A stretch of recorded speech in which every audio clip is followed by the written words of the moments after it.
I'm sorry, I pressed the wrong button. It's so hot today, Sullivan. It's so hot. So hot today, I pressed the wrong button. It's so hot. I just thought, I'm just going to end it now. You know what? After watching that Raw... What's the countdown timer? Just watch the end of the show. After watching that Raw, it's entirely fair. What a boring show. Fun stream, that. In and out in record time. You know what? We've had conversations about how these shows run long. Yeah. Like, so I thought, well, this is how we get through it quicker. Just go... Damn, I'll just throw straight to the outro every now and again. Welcome, everyone, to the Monday Night Raw podcast stream here on the WrestleTalk Podcast channel. I am Luke Owen, DAD, and I'm joined by Sullivan Bo Brown, here to talk about quite the boring episode of Monday Night Raw. Please, if you're first time here, apologies for the ramshackle nature of this opening, but subscribe. Yes. Subscribe anyway. Please. Press the little thumbs up button.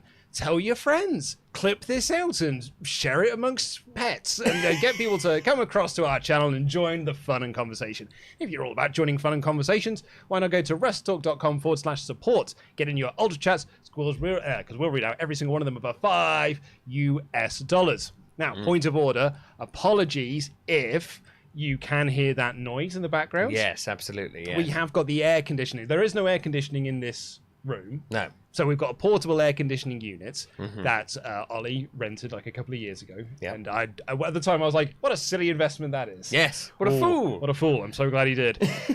So apologies if you can hear the fan. We really need it though. Yes. Oh, it's very hot. It's hot. Have you been outside? Oh, it's horrible. It's gross, isn't it? I feel like I'm on a racket. I literally was like swimming through the air trying to get to the shops. I looked earlier on, I made us a cup of tea. I looked out and my forearm was sweating. I've never seen my forearm sweat in my whole life. I was writing a script earlier and I was like, how hot is it elsewhere? So I had a look at Death Valley. It was hotter here than it was in Death Valley. It's too hot. Yeah. It's too hot. You know, we moan for it all the time about the weather being rubbish, and then but now it's too much. It's too much. You know, here's the thing, Sullivan. I quite like it. Oh, yeah. I like it. Do you know, I slept great last night. Really? Oh yeah. Now that is very impressive. But then again, I live in the countryside, so like I don't have urban heat going against me. Yes, absolutely. I've got nothing but fields. I love the sun, but the heat, it's too much. Yeah, it's too much. But anyway, so if you can hear the fan, massive apologies. Oh, yes. But we are going to talk about this episode of Raw, which was a real nothing happening episode of the show. Oh, yeah, 3 hours of nothing. Yeah, real nothing happening episode. Like just spinning wheels. Yep. It felt like next week's show, the Madison Square Garden show, feels like something big might happen there. Yeah. Roman Reigns is going to be on the show. So like that, you know, they've announced that already. There's rumors, according to Fightful Select, that Edge is going to be on the show next week. That'd be good. We got another tease for Edge's return on this show with him sort of like having some Rey Mysterio sort of iconography in there. Plus, you know, Ray had the match with Damian Priest, and they announced later on in the show it's going to be the Mysterions versus Judgment Day next week in Madison Square Garden. And there's this angle with, is Dominic going to turn or anything? So there's like 3 storylines that may actually happen next week. Yes. And none of them were like on this show. Like, nothing was happening here. Yeah. Even when they were on the show, they didn't really do anything with them. No, because like the Dominic and Mysterio angle was like, it was more or less the same as we got last week, which was like, do you want to join the group? Yep. Do you want to join the group? We're going to beat up your dad. Yeah. I think you should join this group. and then he hasn't. So like, we're still nowhere closer to where we were last week. Yep. But we are going to kick things off by talking about the opening segment of this show. So they're in Tampa, I believe. Yes, they're in Tampa. Yes. The home of Titus O'Neil. Yes. Ura. Indeed, as he always says. As he quite famously says. And he came out to open the show, announced, you know, hey, I'm the global ambassador for WWE. I'm here to spread goodwill and, you know, pay respects to our armed forces. USA chants around. Yeah. And then I was like, is this Raw or a quarterly investors call? Titus O'Neil speaking now. I'm the global ambassador for WWE. Here are my job responsibilities. What is this opening? It was very weird corporate speak. Yeah, but then the whole purpose of this promo was for him to be like, hey, look, WWE, we're not here to talk about politics or religion. Yep. We're a safe haven. It's a great working environment backstage. Yep. And we just make sure that everyone is having a good time. And I was like, oh, the Wall Street Journal have published 2 very damning articles about you now. And you're like, on the offensive, say nice things about us. Can't be Vince, though. People think that's weird. Titus, you go out there and do it. It seems like we might have slightly misjudged that putting Vince out on television thing. Hey, it wasn't the best idea. It's Titus free. Come on, get Titus on the phone. Come on. He's too busy making backpacks for kids. Put the backpacks down, Titus. Get over here now. Forget about the kids. You gotta worry about us, WWE. For goodness sake. And I also, they've definitely used politics and religious iconography throughout their history. 100%. Like, I made this joke in the news, but like, Muhammad Hassan is like both of them together in one. And it was like, hey, we wouldn't do anything divisive. What are you talking about? What are you talking about? We do that all the time. All the time. All the time. They once did a match on Raw that was, and I'm doing Bucky O'Hare ears for our podcast listeners, Donald Trump versus Rosie O'Donnell. But we wouldn't do anything. No, none of these parts around here. We're just all having a good time. Having a nice time. Hey, kids, have a backpack. Mad. It just felt like a really weird opening to the show. Very weird. Like, all I could think of was like, oh, this is a bizarre way to open. This feels like a quarterly investors call. And then he was like, welcome to Monday Night Raw. And I was like, why wasn't this just for the live crowd? Yeah.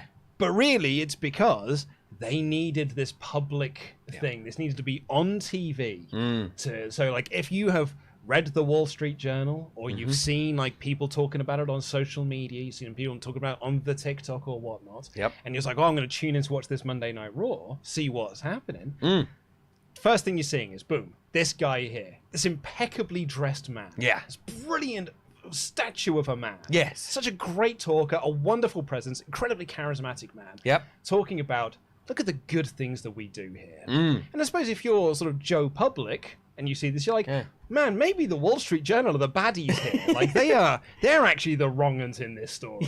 Yeah, I think that's what WWE thinks people might think. The thing is that I feel like with this, and also with all the Vince stuff as well, I feel like constantly the head honchos of WWE are going to the fans, you're in this with us. And now together forever. Remember that, okay? We're not. If we go down, you go down. It's not that Mr. Burns thing. It's like, you're here forever. That's what it's like. It's crazy. It's like, you can't let me burn, because then you'll burn, you fools. And we just put pictures of Asuka over it, saying, do it for her.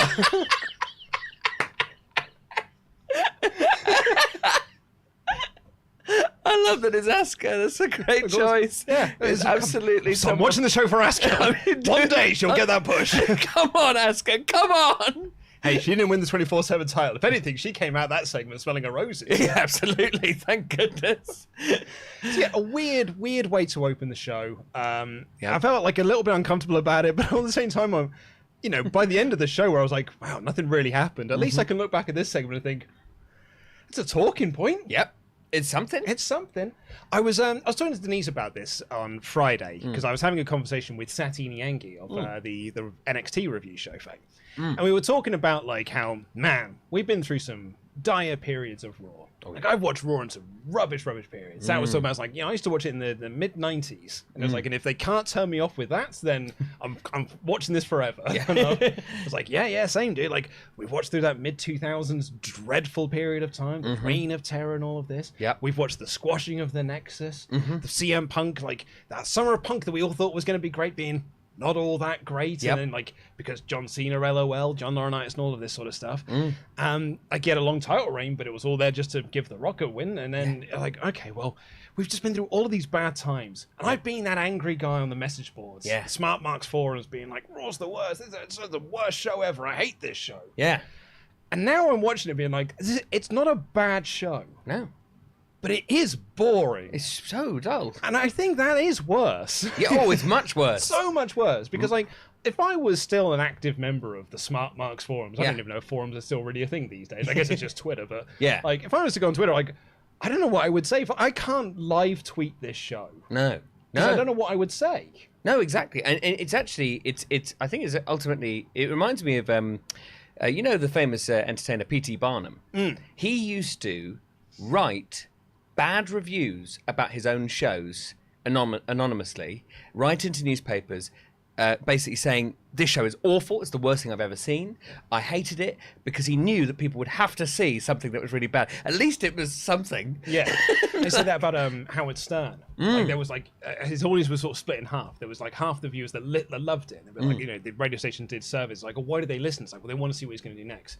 And the other was like, well, what about the people that hate him? It was like, they actually listen for longer. And the reason why is they want to see what he's going to do next, because they want to be angry about it. Yeah. And I think as wrestling fans, sometimes we want to tune into Raw because, oh man, what can I complain about this week? Yeah. But like at this point, there's very little to complain about. Because there's almost nothing to talk about. There's nothing going on. There's nothing happening. I don't know who should be pushed and who shouldn't, because nobody's really being pushed. I don't feel like anyone feels that special or anyone feels like a star. Like, they announced Roman Reigns is going to be on next week, and I literally was like, oh, thank goodness, man. Like, finally someone's going to be on this show that feels like they're worth a damn. Yeah. And this show is packed full of stars and like great wrestlers. Yeah. But none of them feel special. But like, arguably only one good match. Yeah. The Rollins-Ezekiel match. Yeah.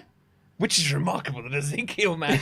Like, hey, that's Seth Rollins. I think he's got a bit of a future on him.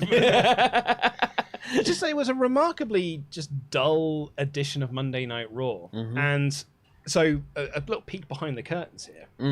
I've been doing the Raw review lately for the edited review for the rest of news. Yeah. And usually we try to write sort of 500 words per third that we do, right? Yeah. So like Pete will write 500 words for his news. I'll write 500 words for the first half of the show, and then for the second half. And then that becomes our 3-part structure we have on the WrestleTalk News. And Pete said to me the other day that, like, well, this is a couple of weeks ago now, that your Raw reviews tend to run short because I talk faster than most of the other hosts here. So like my 500 words really does need to be about 650 because I go too fast.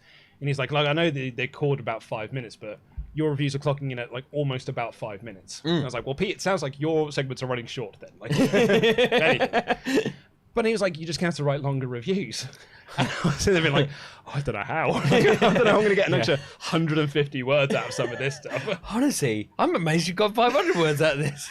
I had to invent a spinning wheel. I managed to get through this one because I just recapped that whole Omos period where it was just like people making entrances and then backstage segments and then ad breaks, and I was like, I'll just recap the nonsense pacing. You may as well do, because honestly, it's getting worse. It's getting worse. I keep on thinking, no, they got to stop this now, but it's only getting worse. They did it a few times in the show where somebody made an entrance and then, like, they cut to something else. Yeah. But hey, tune back in later because that person entrance you saw, it will lead to something. We'll get into your Ultrachats in just a second. I know we're not supposed to go on detours. Yeah. Because we're trying to stick. We don't want to be in this room for too long, basically, because it's so hot. Yeah. You mentioned P.T. Barnum, Yes. Greatest Showman. Yeah. My wife likes the soundtrack to that movie. So it's on our like shuffle playlist on Spotify. Oh, yeah. I always know if a song has started not because you can see the title or anything, but because you can't hear it. Because it's just Hugh Jackman going. Go back and listen to that soundtrack. Every song that Jackman sings just starts with him mumbling. Where's this song here? Volume down now. Come on, Hugh.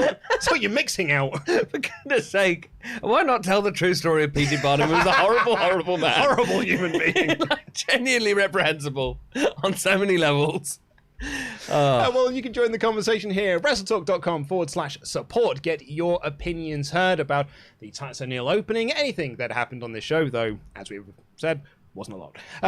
Hawk the Outcast 823 says, good day, guys. Titus's promo in the beginning reminded me of the Vince promo where he talked about the cure for the common show. Very please like us, we're here for you vibes.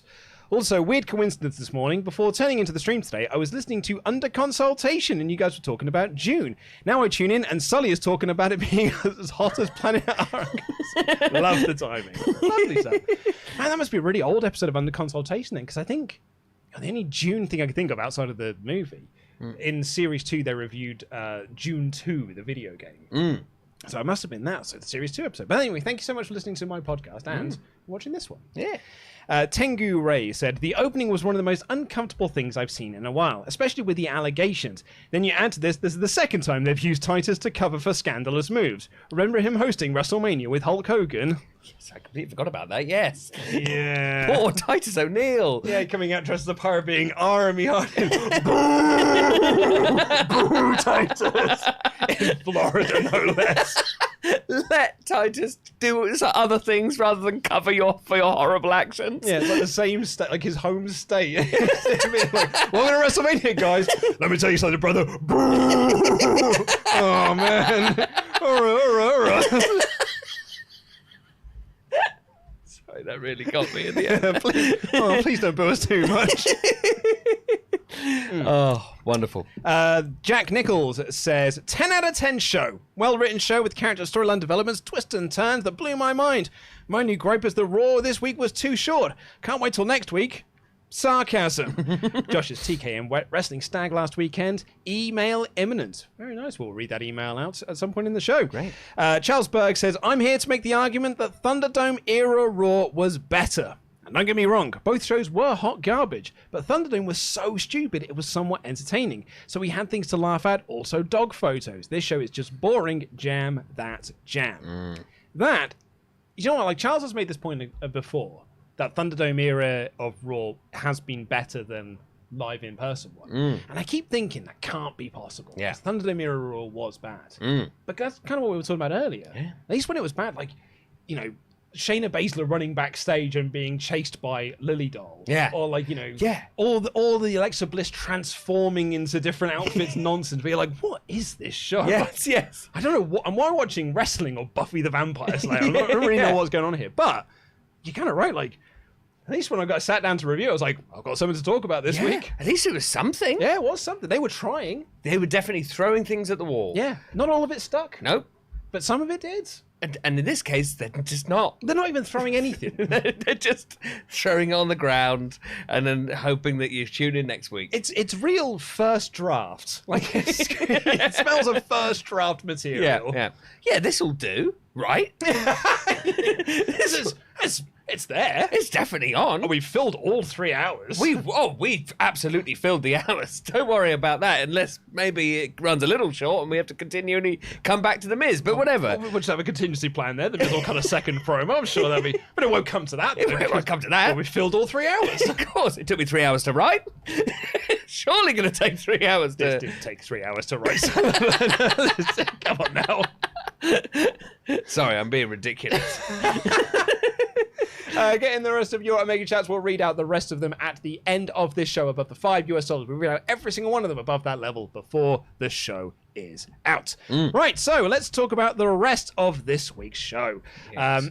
After the Titus thing, we had more chatting with Becky Lynch cutting a promo. She did a sort of extended train metaphor. Yes. It was delightful. It's very nice. Like, Very Becky's nice. a great promo, so like she can carry anything. Yeah. And like she's this sort of really unhinged character, so it like completely makes sense that she's out there being like, I'm a train. I'm gonna be choo in the SummerSlam.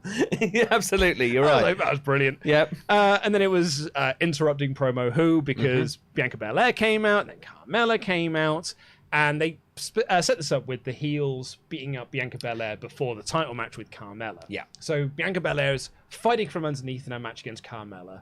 And they even added in the stipulation that if Bianca Belair gets counted out again like she did last week, she will lose the title and it will go to Carmella. And even with all of that, this crowd still did not think that Carmella was going to win. Of course not. Weeks and weeks and weeks. They were like, what if we had this on? What if we had this on? And nah. Belair's definitely winning here, mate. Yeah, absolutely. Don't buy this for a second. No way was Carmella going to win. Because of course not. It's clearly leading to one way. It's going to be... And I'm glad that... I hope that Carmella now is just out of this. Yeah, me too. Yeah, she could go and do stuff with her. Yeah. She doesn't have to be involved in this. You know, they did it because Rhea Ripley. Yep. We don't. I mean, I don't know what's going on with Ripley. No. And she had that photo on Twitter where she had like a heart thing on. So it's clearly something has happened with her, and speediest recoveries. Yeah. So they had to sort of panic book this and put Mella in that position. Yeah. And it had to be Carmella because everyone else was involved in Money in the Bank. Yes. So I totally get it. It's just that this is their 4th match in 3 weeks. Yes. And I'm sick and tired of seeing it. So done now. Yep. Moving on to Becky versus Bianca, but that was the WrestleMania program and was the program for the back half of last year. Yep. Really, I've just watched these two feud for a year now. And you may say to yourself, hey, that's long-term storytelling and stuff. The problem is they've also had 20,000 matches in that time. So I've seen them wrestle. Oh, yeah. I've seen them wrestle lots. Yeah. And I get to see them do it again at SummerSlam. Yep, absolutely you are. Yeah. And hopefully maybe that will finally finish their feud for the moment. Until the next Raw. If Belair beats Becky in 26 seconds, yeah, I think that'd be pretty great. That's what you want. That's what you want. I think that'd be really good. And it seems like they're building up to a shock, quick victory. Yeah, I think so. Yeah. I don't think we're going to get... I mean, if we get another great match out of them, then I'm all grand for that as well. Because, that's great. They did have one of the best matches at WrestleMania this year. So it's too hard. It's not, difficult to complain about this. Yeah. It's difficult to complain about this because... Oh, they're giving me good wrestling. Oh no! Yes, exactly. If either of them weren't very good, then it'd be much more frustrating. This is absolutely fine. It's and that's the problem, isn't it? It's it's really good wrestling. Yeah. And they'll do a really good match if they're given time. But it's a match that a feud I've already seen. So I'm ready for something new now. So Danielson and Omega had one of the best matches of last year. But if AEW would follow that up with cool, and then we're just going to do it next week on Dynamite. Yes. And then we'll do it at the next pay-per-view as well. Yes. And then we'll do it at the pay-per-view after that. And then in sort of years' time, it's and we're going to go back to this match again and be cool, but I want them to do something else now. Yes, I'm ready please. for both of them to go in different directions. Yeah, absolutely. I mean, it's the same with Brock Lesnar and Roman Reigns. Well, yeah, quite. Oh dear. Recap of Jeff Jarrett being announced as the guest referee for the SummerSlam tag team match because... Nashville. Absolutely, that seems to be the only reason. It doesn't make any sense. Nope, I mean, cool. Jeff Jarrett. These referees are getting these decisions wrong. We need a wrestler. We need WWE producer and director of live events, Jeff Jarrett. That's what we need here. He knows how to referee better than referees. The king of the mountain, JEFF. Doesn't make any sense. It's like if they were we don't have any good referees for the World Cup final, but we've got Pele. Thank God. Jurgen Klinsmann was available. Oh my God! I can't believe it. My God Almighty, it's Jurgen Klinsmann. It doesn't make any sense. He doesn't know how to referee a match. Well, I'm sure he'll be fine. I'm sure he'll be grand. I'm sure if he put a referee shot on him, he'd be competent enough at it. Absolutely. Everyone's very excited about Jeff Jarrett as well, which I really enjoy. Yeah, everyone's. I guess people are excited about Jarrett because he's just been announced for the Ric Flair final match thing. But when he was announced on Friday, I woke up and I was like, huh? Jeff? Why? But the crowd seem to go wild when they hear his name. I don't know why. Maybe it's just the pumped-in crowd noises that WWE sometimes. I want you to. I'm going to read this out to you now. Yes. TNA theme. So, Jeff Jarrett in TNA. His theme tune was "My World." Great theme song, one of the all-time greats. And I sent this into Pete and Tempest, and they didn't seem to appreciate it. Yeah. Why? Can I get it from here? Yes, I can. I sent this to Tempest and Pete, and they didn't seem to appreciate the genius of this writing by Dale Oliver for the Jeff Jarrett lyrics. So I'll read you them now. This earth is not your place. The pale skin is on your face. If you step inside with me, you will see a king. He ain't dead. He is Jeff.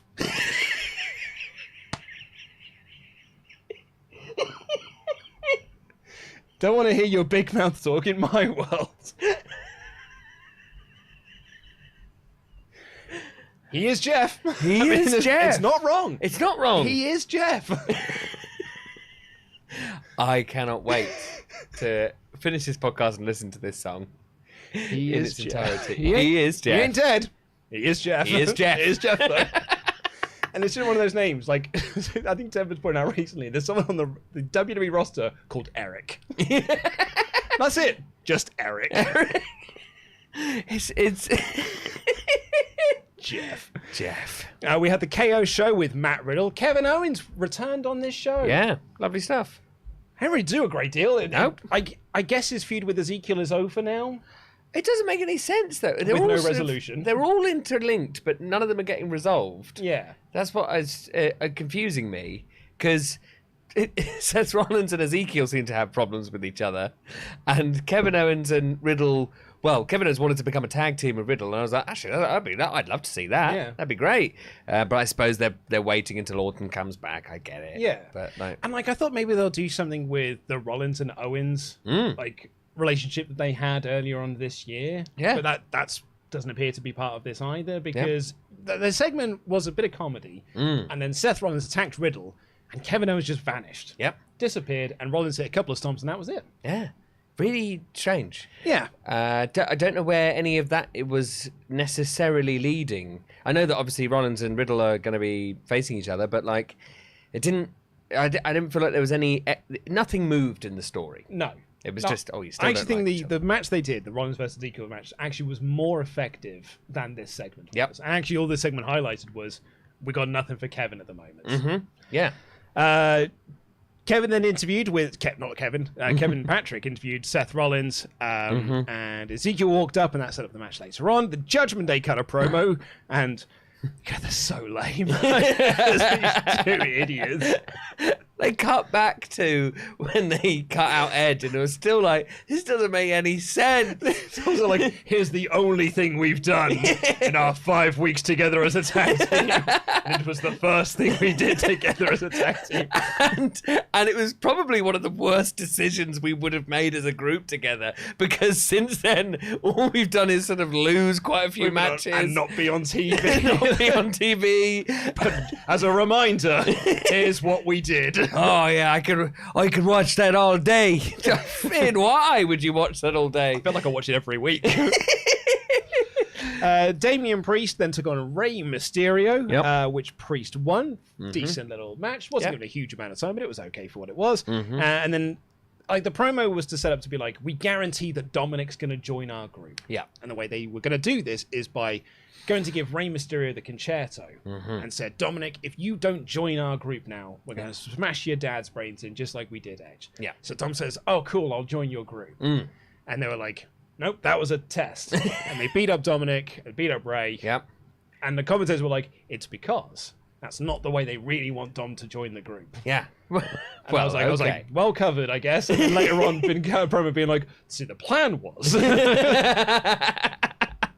They had to really go into it. Really, because it was like, all right, okay. Okay, you did ask him, and then he said he would. Said yes. And then you went, no, not like this though.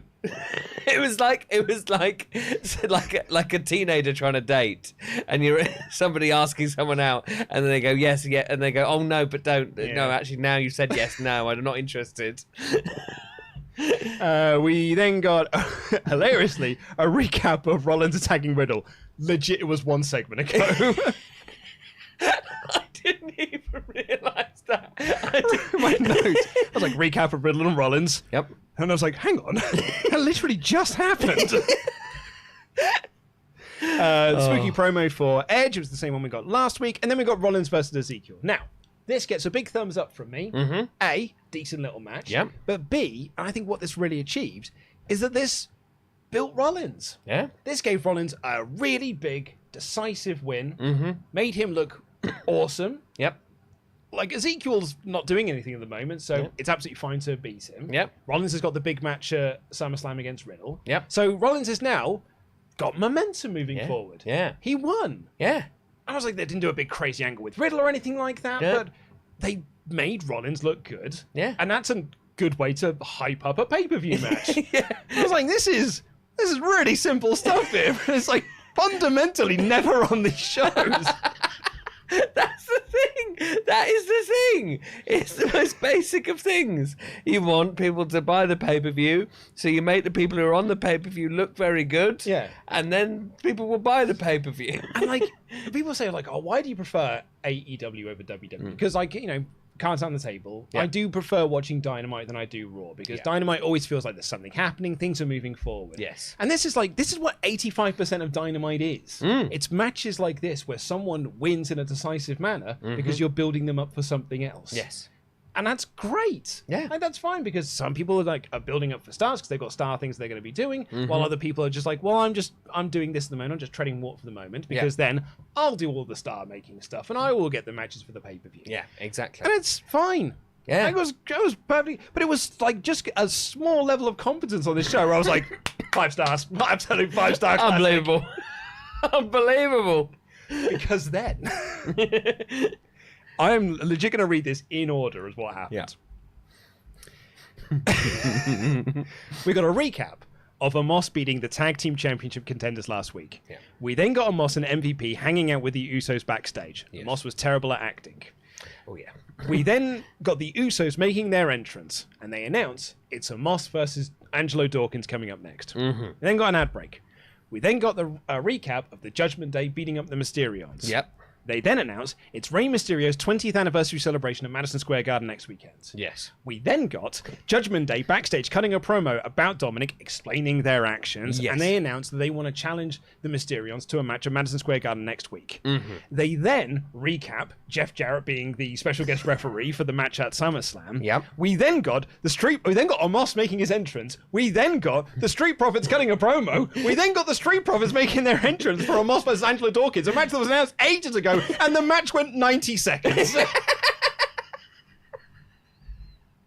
MVP got Omos DQ. Yeah. For no reason. Why would my one note on this is why would MVP do this? Why would he do it? It was so obvious. He was just like This was like if you're playing like, say you're playing 2K with some friends. Yeah. But like, oh, we don't want to do a tag team match. There's 4 of you there. And we're like, oh, we don't want to do a tag team match. We'll just do a singles match. But you can be the managers. Yeah. But you don't want to just stand there. So you're constantly like reaching into the ring to trip up the other people. That's what this match was. It was Montez Ford constantly reaching in to trip Omos. And MVP constantly reaching in to trip Angelo Dawkins. Only he got caught and the referee was like, DQ. That was pretty obvious. 90 seconds. 90 seconds. All of that. For a 90-second match. Yeah. And then Adam Pearce comes out and be like, tag team match. I was like, why didn't you just make it a tag team match? Why didn't you just announce it was a tag team match? Why not do it as a tag team match? But, well, they wanted the hilarity of MVP having to wrestle in his suit. What hilarity did that lead to, Sullivan? Here, another DQ. Exactly, they didn't even pin MVP. Like, he didn't slip in his dress shoes or anything like that. No, he was competently wrestling, and then the Usos caused a DQ.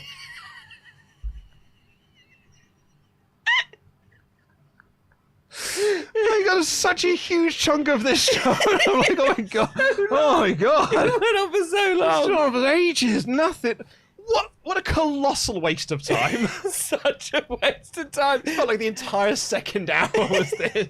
Most of it was centered around Omos and MVP, who aren't involved in their match at SummerSlam. So it's not even building. Why isn't Omos the referee? Like, at least he's involved in the story. And then, like, man, can you imagine the Nigerian child as the referee? Yeah. Putting a tiny referee shirt on. That's hilarious. Hilarity. Going to get down and count the pin because he can't take bumps. Like, yeah, exactly. This in there. Jeff Jarrett, of course.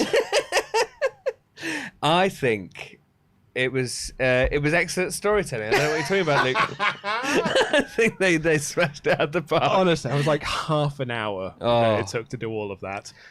And then backstage, Sarah Schreiber interviewed... Well, I think she was supposed to interview The Miz, but Veer showed up. Yep.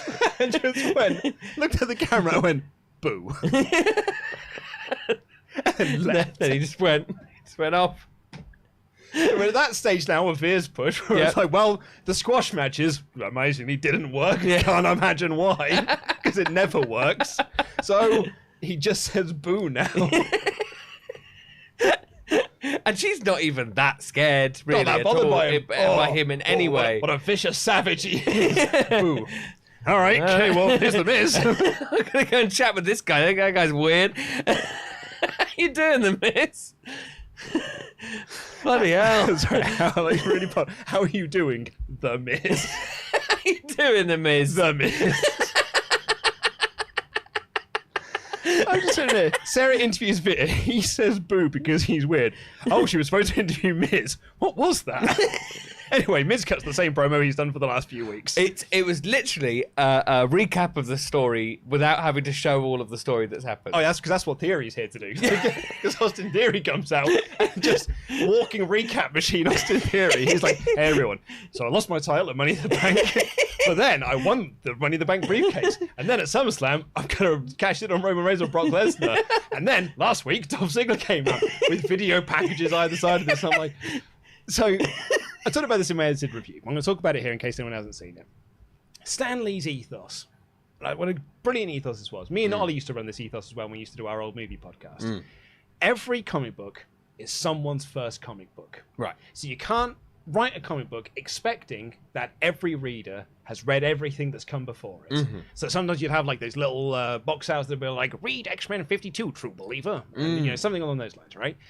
So I think that WWE treat Raw as like every episode of Raw is someone's first episode of Raw. Yeah, so definitely. you have to try and bring people up to speed. Yeah. But there has to be a better way than this. Because this is a bad way of structuring it. Yeah. Because then what you end up doing is you're never moving stories forward. You're just recapping what happened the previous week. Yeah. And what if nothing happened the previous week? Like, there's nothing to recap next week. Nope. So what you're going to do is just recap what happened 2 weeks ago. Yes. So it'll be the same promo we got this week. So you're just recapping the recap promo. It's essentially what's been happening. It's remarkably poor storytelling because what you can do is just have those. You have them already. Recap things on things that have happened in the first hour, for goodness sake, or 2 segments ago. Yeah. So use it then, and that's fine. And it's it's a little bit boring, but it's fine. If you watched every week, then you can skip through that bit. But you don't have to have the wrestlers coming out and talking about it. Obviously, That's what the commentators are there for. Yeah. So like you can have AJ Styles versus Austin Theory. Austin Theory makes his entrance here. Little inset promo from Austin Theory being like, "I'm Austin Theory. And I'm the youngest Money in the Bank winner at SummerSlam. I'm going to cash this in, and I'm going to be the youngest Universal Champion in history." Yeah. And then the commentators be like, "Well, he had a bad time at Money in the Bank, losing the US Championship, but he's got his rematch coming up at SummerSlam." Yep. Rather than having Theory stand out there and just be like, "Hey guys, so if you haven't been around for the last few weeks, here's the skinny." Yeah, absolutely. It's like Your pad and paper ready because I've got a lot to say. it's like when you watch a film and somebody is just doing exposition. Oh, yeah. Yeah. There's just so many characters like that. Great example of this. I was listening to a podcast that was reviewing the movie. Toy Story 3 is really, really good at recapping the story and like making sure that everyone's aware of what the stakes are. Like every handful of scenes or so, they will find a way to insert into this. Andy's going to college this Friday. So we've got to get back there by Friday. Yeah. And like it's never like, "Hey guys, you all remember? Like, Andy's going to college this Friday, so we need to get out of daycare now and go back there." Yeah. But like they just weave it within conversations, so it feels like, oh right, yeah, that's the ticking clock that we're working against here. So we're like, we all know what the stakes are. We're all aware of everything we're moving towards. Yeah. It's a much better way than Woody coming out and being like, "Hey guys, so in Toy Story 1." Andy got this new toy, Buzz. Boy, did I not like him. I did not like him at all. He said he was falling with style. But then, so get this, turns out I'm a really rare toy. And this guy, Pete, finds me, or Al rather, Al finds me. He owns this toy barn. And what I'm looking to do now is to get out of this daycare. So yeah, anyway, so that's what Theory did. And AJ Styles came out and they had a match.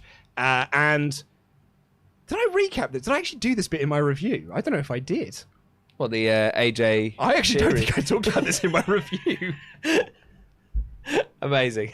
Oops, because I definitely didn't. Oh no, I did recap it because I did the bad finish. Yeah, Yes. Theory lost by count out. Yep. Yeah.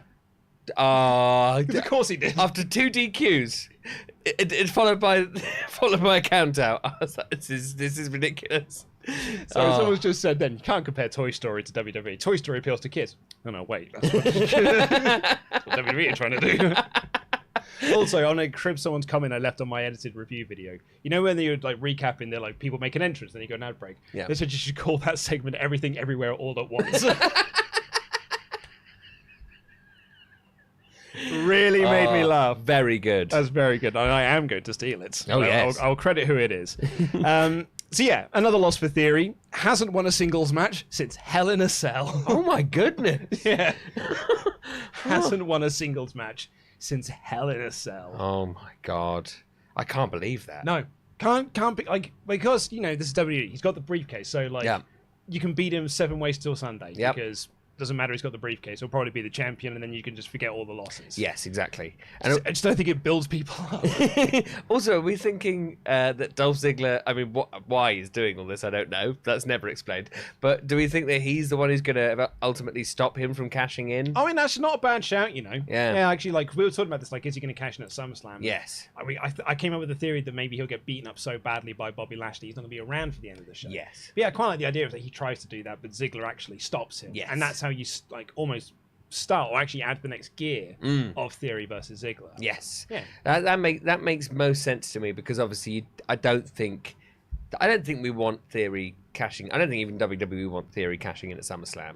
I think they're going to save that for another time, and I don't know when that will be. Yeah, because there is you can do a story there of, like, you know, Ziggler, hey, like, I think I had the greatest cash-in of all time, and I don't want you trying to steal my spot, like, you kid, and sort of being the grizzled old vet that's trying to keep this younger kid down. Yes. But you can play it off as a babyface thing because you're a turbo revving young punk, and I'm going to put an end to you. Yes. We've got a massive promo for Becky Lynch versus Bianca Belair. Mm-hmm. And then we got Titus doing some nice stuff in Tampa with backpacks. That's lovely. Then we got a 6-woman tag. This came out of nowhere, first of all. I had no idea this was on the show. Because they'd announced they were doing MizTV with Logan Paul, I was like, okay, well, that's the main event then, I guess. And then when Alexa Bliss came out, I was like, what? Are we squeezing a match in before? Because there's not a lot of time left on this show, guys. But no, it was Alexa Bliss and Asuka and Dana Brooke versus Doudrop and Nikki ASH and Tamina. Now, you look at some of those names there, you're like, wow, Alexa Bliss? Yeah. Wow, Asuka? Brilliant. I wonder if there's going to be some big stuff in this. Maybe some big character stuff in here. No, it was 24/7 stuff. Yes. Yeah, Yes. Immediately 24/7 stuff. Yep. Because Tozawa, I've written here, Tozawa pins Reggie, but that's not what happened. No. Tozawa pinned Dana to win the title. Then Nikki pinned him. Mm-hmm.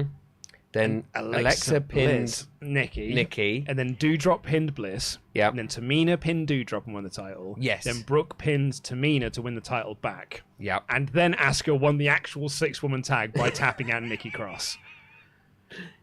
I've written here, that was a mess, and I feel bad for everyone involved. Absolutely. None of them deserved that. It was complete chaos. Poor Alexa Bliss. Honestly. Asuka was in that ring. I mean, Alexa Bliss had to be actually actively involved. I don't know why we had to have Alexa Bliss win this belt. No. Like, it really devalues Alexa Bliss massively. Like, if the comedy geeks in this, like Dana Brooke and Nikki ASH and Doudrop, like, if they win the title, like, yeah, it's fine, you know, it's fair game or whatever. But like, Bliss is a star. Like, she's actually like someone you could do something with. Mm-hmm. You brought her back for no reason, it would seem. Yeah. Because, like, your whole plan, the whole reason you didn't bring her in for WrestleMania is like, well, we don't have a storyline for her. Yeah. So then you brought her back after WrestleMania with no storyline. Yeah. So now she's just on the show being like, hey, I'm Alexa Bliss, guys. She feels like this nostalgia act. Yeah. It's really weird. So weird. She feels like they're bringing her out every week to be like, hey, guys, look, it's Alexa Bliss. Do you remember Alexa Bliss? I'm like, yeah, she's like 26. I actually don't know how old she is. Hold on, we can find out. I mean, the closest she's got to a storyline is sort of being friends with Liv Morgan. That's the closest she's got. And now because Liv's on SmackDown, they're like, I guess Asuka's here, so we'll just do it with Asuka instead. She's 30. She's 30. She's 30. So like, the treating her like she's been around, like, I mean, she has been here forever, but also... she's still brand new. Absolutely. She could easily be women's champion. Easily. And we'd be great at it. I love Becky Lynch. Yeah. I really do. And I think Becky Lynch and Bianca Belair will have another great match at SummerSlam. But, like, Bliss is right there. Yeah. That's a fresh feud Yep. that we haven't done, like, for a long time. I don't think we've ever done it, really. No. So Alexa Bliss going after the women's championship, going after Bianca Belair. Be great. Two people that we've not really seen interact. Yep. That's something new. It's something fresh. If you turn Bliss heel, she's a great heel. Great heel. So, one of the best. Yeah. Why not do it? But no, in here, she wins the 24/7 title. I hate that. Yep. Hate it a lot. No, it's amazing how much of a poison chalice that title is. Yeah. And it just really it really lowers your stock. Massively as so. soon as you hold it even for a second. And I'd like to think that they told Asuka, hey, you're going to also win the 24/7 title in this segment. And she was like, nah. No, I'm good, sir. Nah, I'm all right. I'll just win the match. I'm really good. I'll just do the wrestling, thanks. Then the Mysterions cut a promo on the Judgment Day accepting their match. They announced that Roman Reigns will be on the show next week. Miz did a celebrity softball thing, and then we got MizTV with Logan Paul. Cannot believe this was the main event.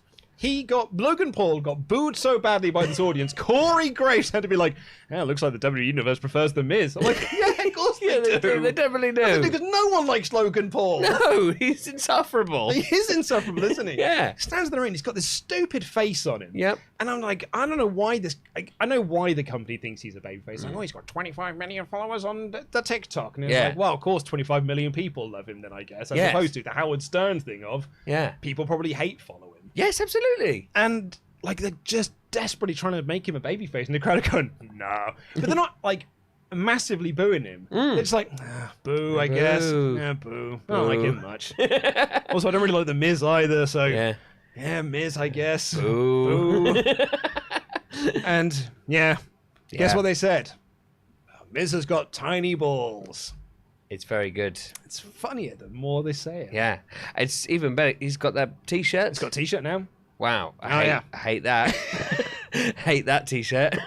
And then, like, so afterwards, they accept the match because... Well, Miz accepts Logan Paul's challenge because they talk about his tiny balls. And then... he goes out the ring, and Ciampa attacks Logan Paul. I'm like, okay, and here's the big segment to end off this show, which is Miz. It's Logan Paul's big first thing he's done since signing his WWE contract, and the heels beat him up 7 ways till Sunday. They proper lay him out, and the heel stand tall. Yeah. Maybe that'll give some people some really good babyface fire behind Logan Paul. And what happened was, Logan Paul just stopped selling and got out the ring and walked around. And I was like, oh. Okay. Oh, so... you're just running away then. Okay. Like a heel would. Yeah, in a way, it felt a little bit. Yeah. I'm like, I mean, I guess it's 2-on-1, but also, like... you got to fight back a little bit, yeah. Otherwise, I don't know, I was like, why don't you just lay him out? Yeah. Do That's something. fine. Yeah. Because then the show runs short, and Miz, like, they do this big recap video of it, and then adverts for SummerSlam and stuff, and then it comes back to the Miz. Sarah Schreiber runs into the ring and like, Miz, we're running low on time. Cut a promo. And he's like, hey, you, Logan Paul. At SummerSlam? Oh, why? When I get there, when I get to Nashville, in SummerSlam. Wow. 30 more seconds? Yeah, okay, what? Okay. Ciampa's here. Right. Awesome. Right, let's just stare down at this direction for a bit. Run out of things to say. Balls. And then puts the microphone out. Oh, another stare. Is the graphic up yet? Yeah. Are we out? Good. Okay, good. Okay, good. And that was it. That was all of Raw. The show, as I said to you earlier, before we got on camera, it just petered out. It just sort of ended. Peter out, what a nice guy. What a lovely man. What a lovely guy. Awkward on TV shows. Hate when he shows up on TV shows. It's so annoying. You're right, the show did actually massively peter out. Yeah, it just ran out of ideas. Like, they wrote down Angelo Dawkins versus Omos, and they were like, well, we can't get 25 minutes out of that, so how can we stretch this out over 25 minutes? We've got the perfect idea.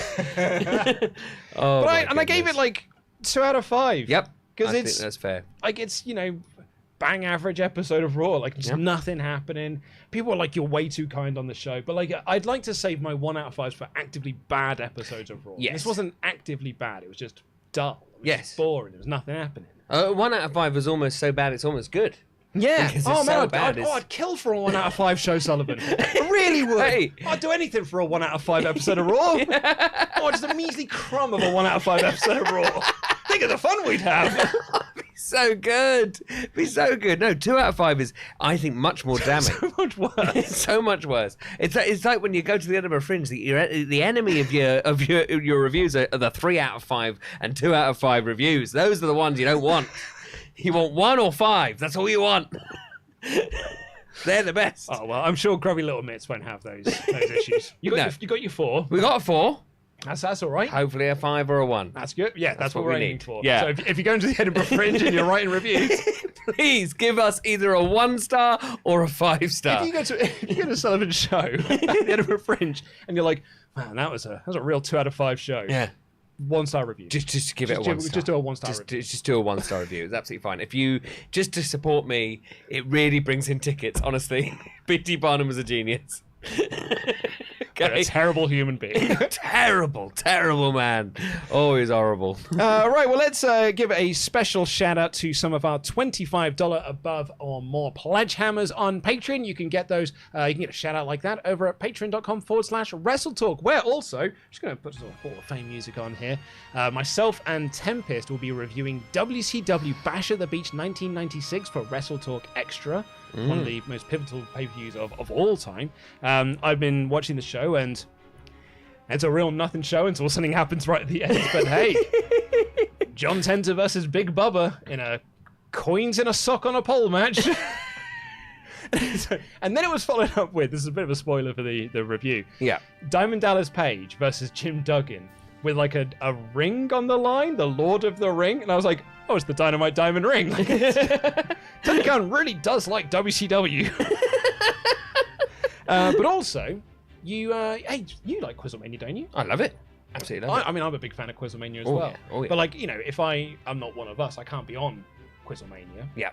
But we can be on Fan Quizlemania. We've got Fan Quizlemania this week with Andy Datson hosting a fabulous little quiz online. It's a lot of fun, Fan Quizlemania. We really, really enjoyed doing it. We've had a lot of fun on there. You've done a couple, you know. And It's absolutely fantastic. yeah. It's really fun. Andy is both the best and worst host at it because always something goes wrong. Yeah, absolutely.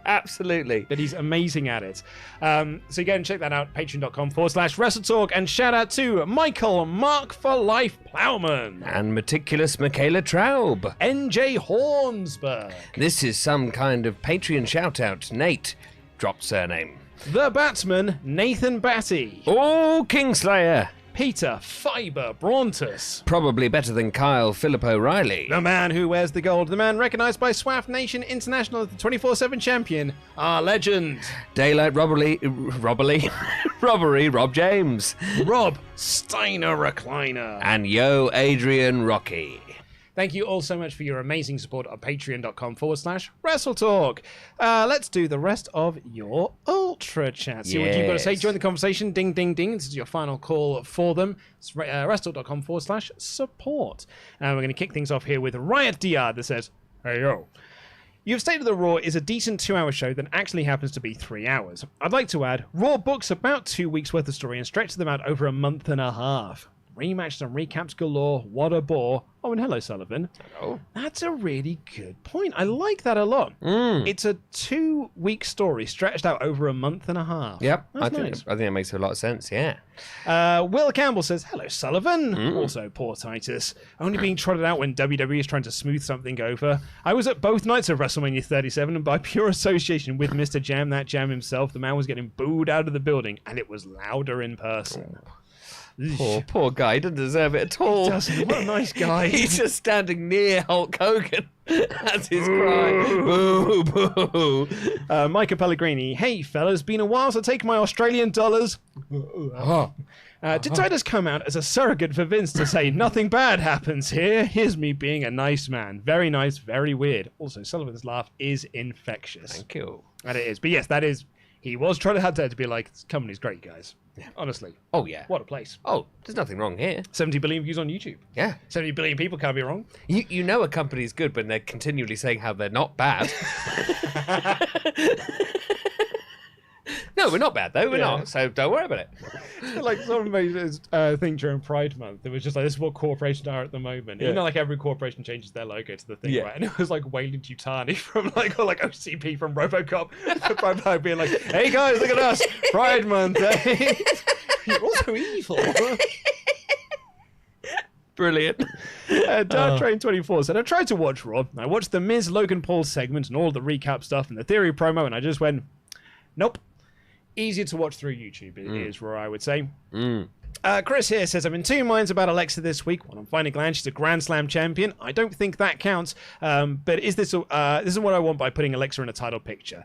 Pretty example of what is wrong with WWE if you cannot book that person right. Yeah, pretty much. Like it's...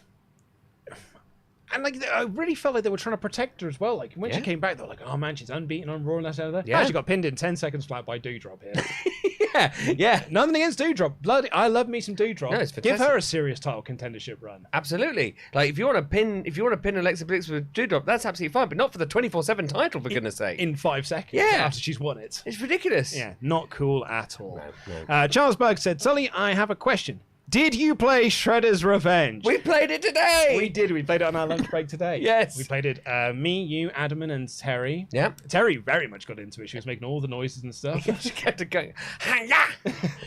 in her French accent. It's fantastic. I loved it. It's a great game. Good game. Yeah. You win as Leonardo. Yeah, because absolutely. Jose. He's the blue one. He's the blue one. Donatello, of course, he's the best one.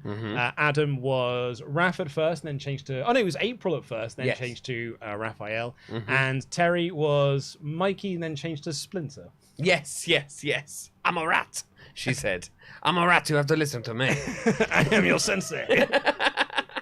Nathan Portwoman says, back at it again with my out-of-subject question. Oh, sorry, I actually didn't finish Chelsea's question. Sorry. So distracted when talking about Splinter, I got distracted. Because you said you would. I know you wouldn't want to be out there as a liar, right? But Luke, according to you, Tempest didn't ask to join Ollie and Laurie. Is this true? No, it's technically not true. The controllers we had weren't connected to the PlayStation, so Tempest couldn't join in. Yeah. So Tempest would have loved to have joined, but only me and Ollie could play. Yes. But I've now fixed the controls there, now are connected to the PlayStation, so now we can have all of us playing in the office again. Great. So yeah, so Tempest has watched me play it for a bit. Which I guess in some ways is like joining in. Nathan Portman says, back at it again with my out-of-subject question. Steak and kidney pie. So this comes from the Friday show I did with Denise, where someone asked with if you could make a deal, if you could suggest a dish for people to cook that's of your home country. So Denise suggested something from her Latina heritage. Yep. And I said, steak, kidney pie, and chips. Oh, fantastic, yeah. When Great I was choice. back in my meat-eating days, loved a steak and kidney pie. Oh, so tasty. Oh, it's delicious. Yeah. Love steak and kidney pie. Have you got a pie of choice? Oh. I mean, steak and kidney's definitely up there. Absolutely. I mean, I do like steak and ale, and also chicken and mushrooms always nice. I mean, all of these are good. They're all delicious. Oh, I mean, every pie is good pie. Right? Oh, yeah, pie. Yeah, bad pie. Pie. When I used to get them from the chippy, the pucker pie ones. So they put them in the microwave, so they get really soft pastry. Yeah. So the way to do that is you take the lid off, and then you dip your chips into the gravy. You're essentially using your chips as a spoon. So you're spooning out the gravy, spooning out the steak and the kidney, and then you get the pie and you fold up the pastry.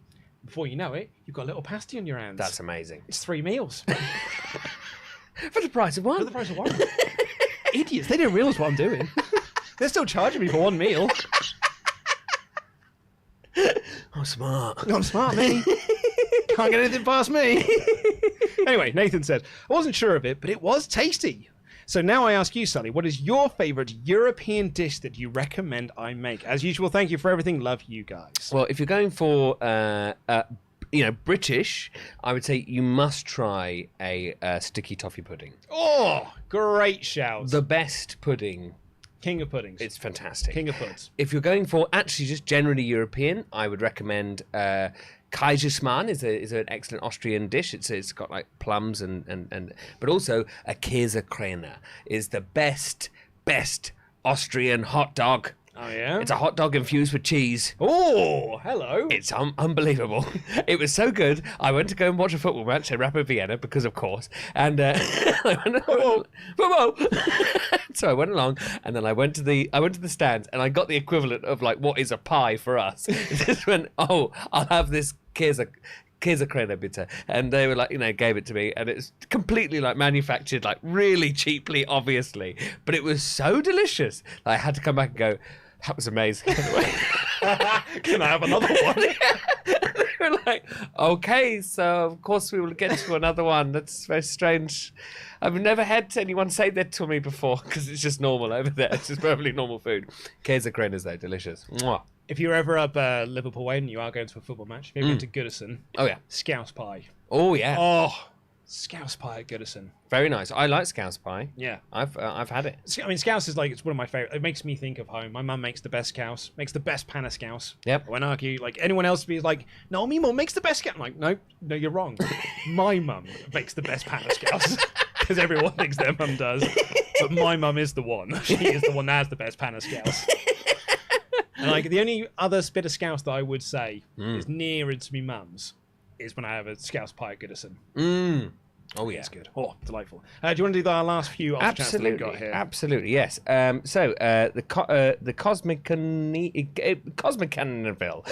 Cosmic Anvil, of course, is what it is. It's all one word. I knew you'd get there. Yeah, I'll get there in the end. Hey, lads, the COVID's finally caught up to me. Oh, I'm very sad to hear that. However, bright side is I can't sleep, so I can catch these streams instead. Love seeing Sully on the reviews. Thank you very much. Just wondering if Ollie has stopped doing the Raw reviews for good. Feels bad for the heat. Good luck. Yeah, it is. It's hot in here at the moment. Oh, yeah. Ollie is just on a bit of burnout at the moment with Raw, so it's just time away from it. Entirely fair, given the state of Raw.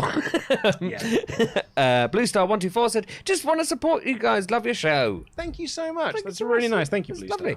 And Perseus M said, "Best recap ever is Samurai Jack. 20 seconds of screenshots with badass music in the background or music." Yeah, it's a bit like the openings to like Spider-Man 2 and 3. Yes. They recap the previous movie with sort of like those really nice drawings and stuff. Yes, very, very, very good. Yeah, maybe that's what they need to do with Raw. I would love that. Yeah, that'd be great. Just like a music video style thing at the start to be like, here's what happened last week. Yeah, that'd be. I genuinely would much prefer that to everything that they do right now. Absolutely, yeah. Me too. But thank you all so much for your generous Ultra Chats here on the show, and thank you so much for joining us, all 1,500 of you watching this stream. Please do press the thumbs up button before you leave. Thank you very much for that. And subscribe if this is your first time here. Let us know in the comments down below, what's your favourite type of pie? Do you think your mum does the best pan of Scouse? Because you're wrong. We're back tomorrow here on the WrestleTalk Podcast. Sat Eni Yangi and SP3 reviewing NXT 2.0. The fallout of Cora Jade. Devious heel turn. Breaking skateboards. That Cora Jade. She was a skater girl. And then I'll see you later, girl. And then Ollie and I will be back on Thursday to review AEW Dynamite. But until then, take care, everyone. I love you. Goodbye. Jam that jam. Jam that jam.